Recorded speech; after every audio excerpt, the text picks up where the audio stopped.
It's a rare pleasure and honor to be associated with this great conference, particularly the initiative taken by the Majlis Hukama under the leadership of Shaykh al-Azhar, Imam al-Akbar, because listening to his passionate speech, appealing to the Muslims to wake up in the midst of gross injustice, misunderstanding and Islamophobia, it appeals to the heart.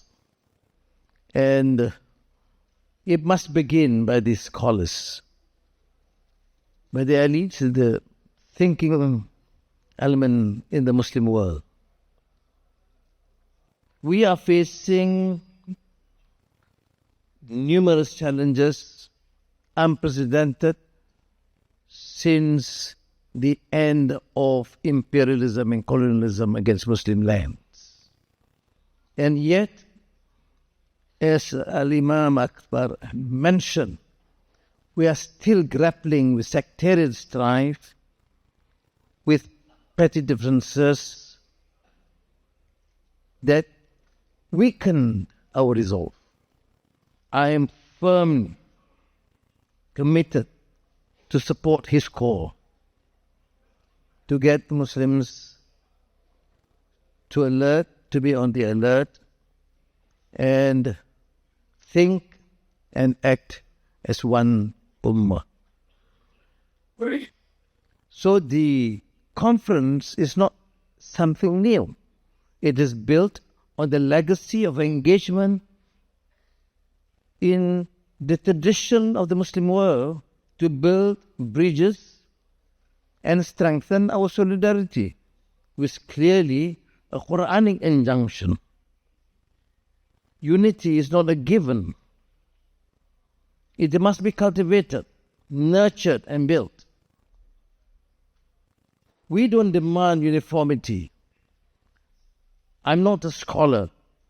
I'm given this honor because of the respect I have for the Imam to share the other view, to realize the importance of unity and not to deliberate on great theological divide.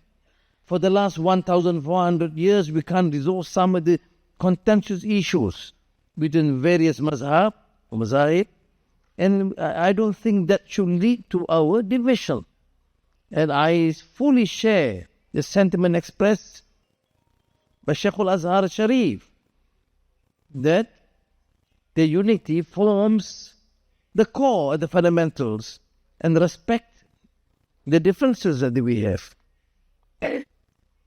Other countries are striving, not only in terms of what the Sharif of the European Union, but we are talking about digital centers and artificial intelligence and energy transition, and we are grappled with some very obsolete, sickening issues that divide us. We are grappled with issues like Islamophobia, unheard of since, as I said, post-Second World War and independence of Muslim societies. Therefore, as is Malaysia, a relatively an emerging economy, small country, we certainly support this endeavor. But more importantly is this core will build trust among believers of other religions. We are not here to combat battles with the rest. I recall that for centuries, scholars of different schools of thought have engaged in rigorous, sometimes contentious. Imam Abu Hanifa and Imam Malik differed on their legal interpretations, yet their mutual respect and call for unity never wavered. Al-Ghazali and Ibn Rushd took different philosophical paths, yet both have enriched Islamic civilization. And for those of us who are familiar with Andalusia, the spirit of convivencia where Muslims, Christians and Jews coexisted, creating an intellectual and cultural renaissance that shaped the world.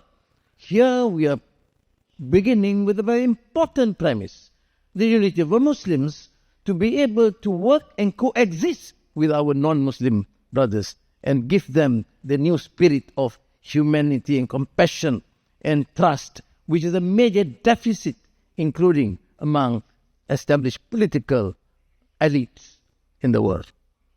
That's precisely the reason why Muslim scholars and intellectuals must take the lead. The South Asian philosopher Allama Muhammad Iqbal have remarked, fight not for interpretations of the truth when the truth itself is in danger. I share Iqbal's sentiments that we should not find ourselves locked in conflict with one another when far greater cases confront us. Crises that threaten not only the integrity of our societies and the Ummah, Gaza and Palestine, but the very moral and intellectual foundations of our civilization. Again, I reiterate, sectarianism today is not only a theological issue, but a political and digital battleground. The cyber world has become an arena where even takfiri ideologies are intensifying divisions.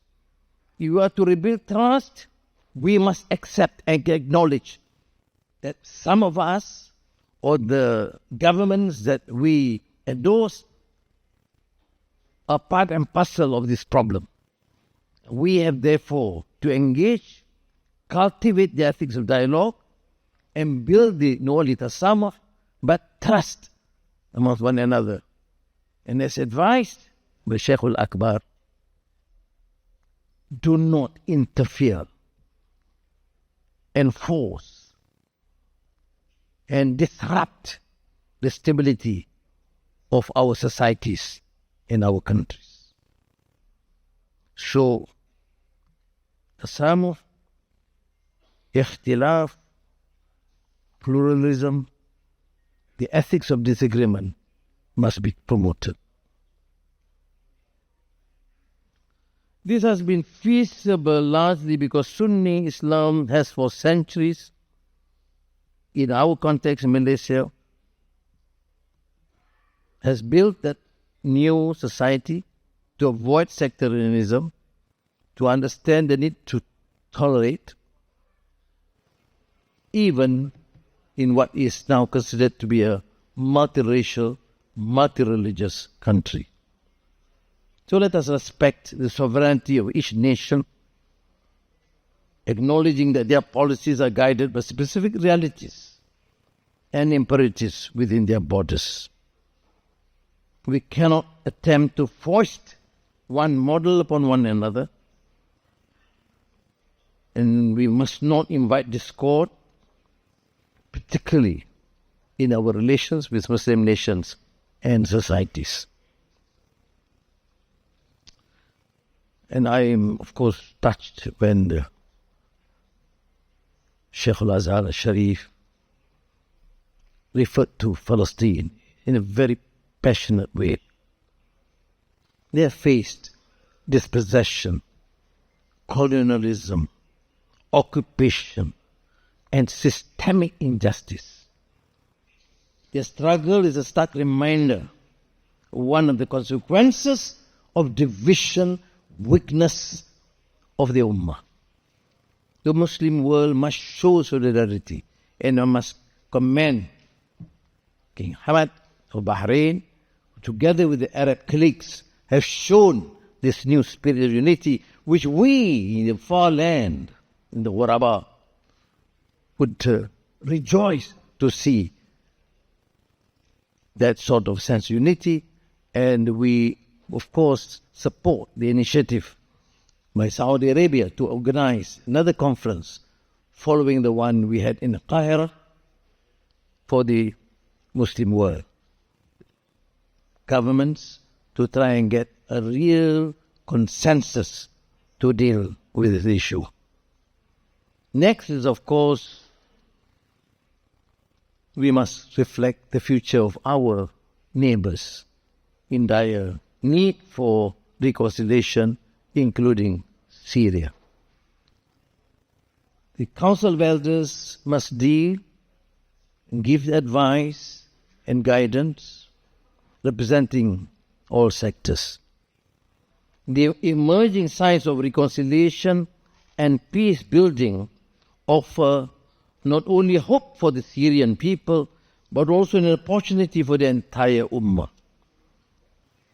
The road to recovery will be long and filled with challenges, but it also represents a chance to demonstrate that not only do we need to unite, but we need to showcase the ability for the Ummah to convey the sense and the spirit of humanity, compassion, transcending religions and nations. Let history record that through action, integrity, unwavering commitment, we are truly one Ummah with one shared purpose and destiny. Wassalamu alaikum wa rahmatullahi wa barakatuh.